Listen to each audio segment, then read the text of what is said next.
ದಿನಾಂಕ 23 ಡಿಸೆಂಬರ್ 2024ರಂದು ವಿದ್ಯುತ್ ಸ್ಪರ್ಶದಿಂದ ಭಾಗ್ಯಶ್ರೀ ಎಂಬ ಒಬ್ಬ ಹುಡುಗಿ, ಒಬ್ಬ ಪೀಡಿತ ಮಹಿಳೆ ಬಸ್ಸಿಗೆ ಕರೆಂಟ್ ತಗುಲು ತಮ್ಮ ಒಂದು ಕೈ ಎರಡು ಕಾಲು ಕಳ್ಕೊಂಡಿರ್ತಾಳೆ. ಈ ಜಸ್ಕಾಂ ನಿರ್ಲಕ್ಷ್ಯತೆಯಿಂದ ಇದು ಆಗಿದ ಘಟನೆ. ಇವತ್ತಿಗೆ 73 ದಿನ ಕಳೆದರೂ ಒಬ್ಬ ಜಸ್ಕಾಂ ಅಧಿಕಾರಿಗಳು ಇಲ್ಲಿವರೆಗೂ ಬಂದು ಭೇಟಿ ಕೊಟ್ಟು ಅವರಿಗೆ ನ್ಯಾಯ ಕೊಡ್ತಕ್ಕಂಥ ಆಶ್ವಾಸನೆ ಕೊಟ್ಟಿಲ್ಲ. ಜಸ್ಕಾಂ ಅಧಿಕಾರಿಗಳು ಹಾಗೂ ಏನು ಸಂಬಂಧಪಟ್ಟ MD ಇದ್ದಾರೆ, ಈ MD ಅವರು ಇಷ್ಟು ಯಾಕೆ ನಿರ್ಲಕ್ಷ್ಯ ವಹಿಸ್ತಾ ಇದ್ದಾರೆ ಅಂತಕ್ಕಂಥ ಮಾತು ಒಂದು ಈ ಕುಟುಂಬಕ್ಕೆ ಪ್ರಶ್ನೆ ಆಗಿಬಿಟ್ಟಿದೆ.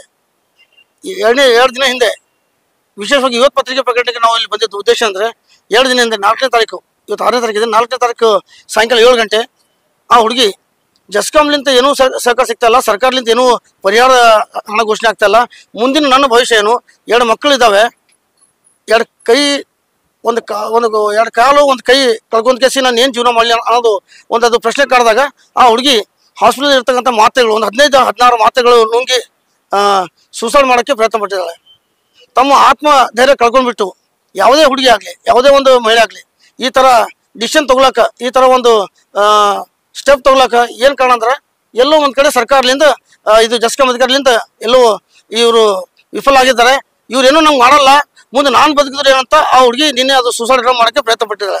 ಆ ಸೂಸೈಡಲ್ಲಿ ಆಕೆ ಬದುಕು ಉಳಿದಿದ್ದೇ ಮಾತಾಡೋದು. ರಾತ್ರಿ 1 ಗಂಟೆವರೆಗೂ ಆಪ್ರೇಷನ್ ಆಗಿ ಆಕೆ ವಾಮಿಟಿಂಗ್ ಮಾಡಿಸಿ ಕಂಪ್ಲೀಟ್ ಆಗಿ ಅದು 80-90% ಗೋಲಿಗಳೆಲ್ಲ ತೆಗೆದುಬಿಟ್ಟು ಅದೊಂದು ಆಪರೇಷನ್ ಯಶಸ್ವಿ ಮಾಡಿದ್ದಾರೆ.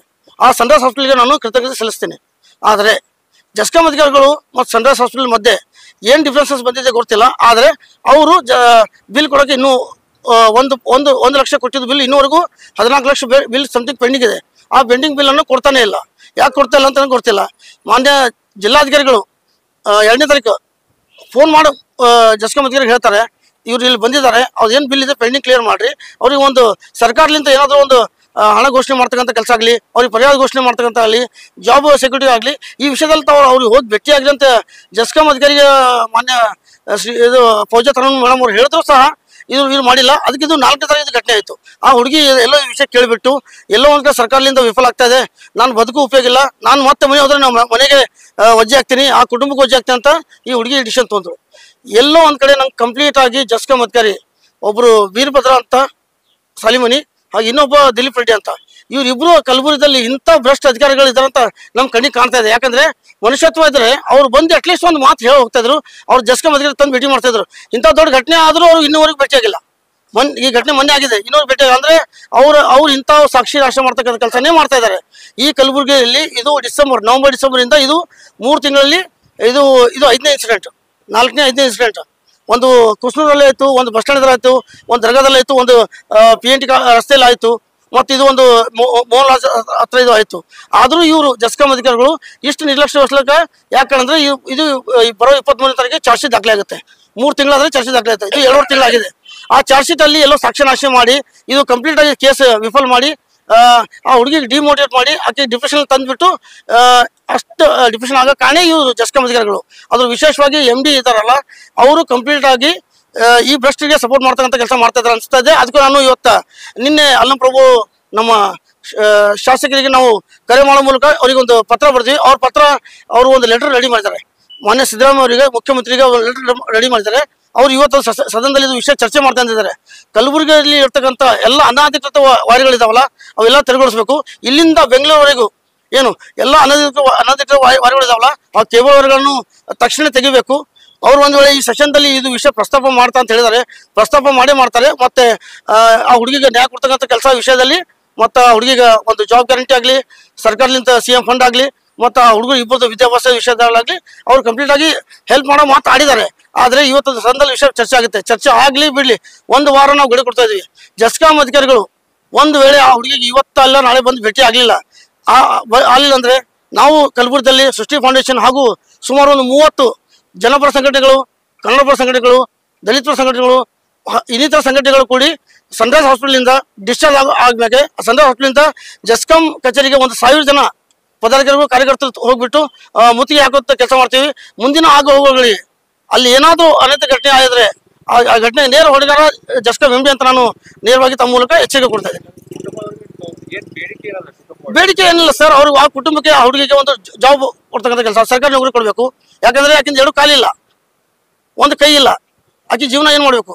ಓಕೆ, ಇನ್ನೊಂದು ಎರಡನೇ ವಿಷಯ ಅಂದ್ರೆ ಆ ಇಬ್ಬರು ಹುಡುಗರು ಇದ್ದಾರೆ. ಅದರ ಒಂದು ಹುಡುಗ ಕಂಪ್ಲೀಟ್ಲಿ ಡಿಸೇಬಲ್ಡ್, ಅವನಿಗೆ ಬುದ್ಧಿಮಾನ್ಯ. ಆ ಹುಡುಗಿಗೆ ಮತ್ತು ಇನ್ನೊಬ್ಬ ಹುಡುಗ, ಇಬ್ಬರು ಹುಡುಗರಿಗೆ ವಿದ್ಯಾಭ್ಯಾಸ ವಿಷಯದಲ್ಲಿ ಸರ್ಕಾರ ಅವ್ರು ಒಪ್ಪಿಸ್ಕೋಬೇಕು, ನಾವು ಅವ್ರ ವಿದ್ಯಾಭ್ಯಾಸನ ಮಾಡಿಸ್ತೀವಿ. ಮೂರನೇ ವಿಷಯ, ಸರ್ಕಾರದಿಂದ ಏನಾದರೂ ಕನಿಕರ ಪಡೆದು ಅಟ್ಲೀಸ್ಟ್ ನಾನು ಒಂದು 2 ತಿಂಗಳ ಮುಂಚೆ ಇದು ಪತ್ರಿಕಾಗೋಷ್ಠಿ ಕರೆದಾಗ 1 ಕೋಟಿ ಹಣ ಆದರೂ ಪರಿಹಾರ ನೀಡಂತ ಹೇಳಿದ್ವಿ. 1 ಕೋಟಿ ಹಣ ಬಿಡಿ, 1 ರೂಪಾಯಿ ಕೊಡ್ತಕ್ಕಂಥ ಅವ್ರದ್ದು ಮನಸ್ಥಿತಿ ಇಲ್ಲ. ಆ ಮನಸ್ಥಿತಿಗೆ ನಾವು ಕಂಪ್ಲೀಟ್ ಆಗಿ ವಿರೋಧ ಮಾಡ್ತೀವಿ. ತಮ್ಮ ಮೂಲಕ ಅವರು ಕೇಳ್ಕೊಳ್ಳೋದು ಅಂದರೆ 1 ವಾರದಲ್ಲಿ ಅವರು ಈ ಡಿಸಿಷನ್ ತಗೊಳ್ಳಿಲ್ಲ ಅಂದರೆ ಸರ್ಕಾರಕ್ಕೆ ನಾವು ಒತ್ತಾಯ ಮಾಡೋಕ್ಕೆ ಜಸ್ಕಾಂ ಅಧಿಕಾರಿಗೆ ನಾವು ಮತ್ತು ಅವರು ಏನು ಜಸ್ಕಾಂ ಇಲಾಖೆಗೆ ನಾವು ಮುತ್ತಿಗೆ ಹಾಕೋ ಮೂಲಕ ನಾವು ಪ್ರತಿಭಟನೆ ಮುಂದುವರಿಸ್ತೀವಿ ಅಂತ ನಾವು ತಮ್ಮಲ್ಲಿ ಕೇಳ್ಕೊತೀವಿ. ಕಿಶೋರ್ ಗಾಯಕ್ವಾಡ್. ನಾನು ಹುಡುಗಿದ ಹಿಂಗೆಲ್ಲ ಆಗ್ಯದಲ್ರಿ. ಇದು ಮೊನ್ನೆ ಆಗಿದ್ದು ಕರೆಂಟ್ ಇಲ್ದು ಇದಾಗಿದ್ ಸಲುವಾಗ 2 ಕಾಲು ಹೋಗ್ಯಾವ, ಕೈ ಹೋಗ್ಯದ. ಆಮೇಲೆ ಅವು ಒಂದು ಹುಡುಗರು 2 ಅದಾವ. ಆಕಿಗ ಒಂದ್ ಮಂದ್ ಬುದ್ಧಿ ಹುಡುಗದ, ಮಂದ್ ಬುದ್ಧಿ ಹುಡುಗಗ್ ಬಿಡ್ಲಕ್ ಹೋಗಿನೇ ಇಷ್ಟೆಲ್ಲ ಹಾಕೊಂಡ್ ಕೂತಲ್ರಿ ಆಕಿಗ. ಈಗ 2 ಕಾಲು ಹೋಗ್ಯಾವ. ಈಗ ದವಾಖಾನೆಗೆ ಇದ್ದೇ ಈಗ 2 ತಿಂಗಳೈತ್ರಿ. ಏನು ಅದಕ್ಕೆ ಇದು ಮಾಡಲಾಗ್ಯಾರಲ್ರಿ, ಒಟ್ಟ ಕೇರ್ ಮಾಡಲಾಗ್ಯಾರ. ನಾವ್ ಏನ್ ಮಾಡ್ಬೇಕು ಹೇಳ್ರಿ? 2 ಮಕ್ಳಿಗೆ ತಗೊಂಡು ಆಕಿಗಿಂತ ಬರೀ 2 ಕಾಲು ಹೋಗ್ಯಾವ, ಕೈ ಹೋಗ್ಯದ. ಆಕಿ ಏನ್ ಮಾಡಪ್ರಿ ಅದ ಹೇಳ್ರಿ? ಅದೇ ಟೆನ್ಷನ್ ತೊಗೊಂಡ್ಸಿಂದ್ರೆ ಆಕಿ ಮನೆ ಅನ್ಕರ 10-15 ಗೋಲಿ ತೊಗೊಂಡಾಡ್ರಿ ಮನಿನ ದಿವ್ಸ, 4 ತಾರೀಕಿನ ದಿವ್ಸ. ಆಕಿ ಓದಕಿನೇ ಉಳ್ದಂಗ ಆಗ್ಯಾದ ನೋಡ್ರಿ. ಪೂರ್ತಿ ಒಳಗೆಲ್ಲ ಮತ್ ನೋವಿನ ಎಲ್ಲ ನಳಿ ಹಾಕಿ ಮಿಷಿನ್ ಹಚ್ಚಿ ಮತ್ ಆಕಿ ಉಳಿಸ್ಯಾರ. ಇದ್ರನು ಸತ್ತಂಗೆ ಆಕಿ ಏನಾರ ನೀವು ಒಟ್ಟ ಇದು ಮಾಡ್ಬೇಕು ನೋಡ್ರಿ. ಅವ್ 2 ಮಕ್ಳಿಗೆ ಇದು ಮಾಡ್ಬೇಕು ನೋಡ್ರಿ.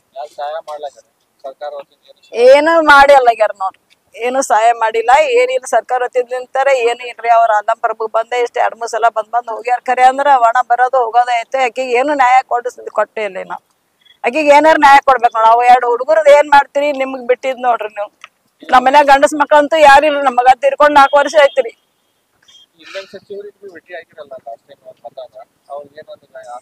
ಏನಂದ್ರಪ್ಪ?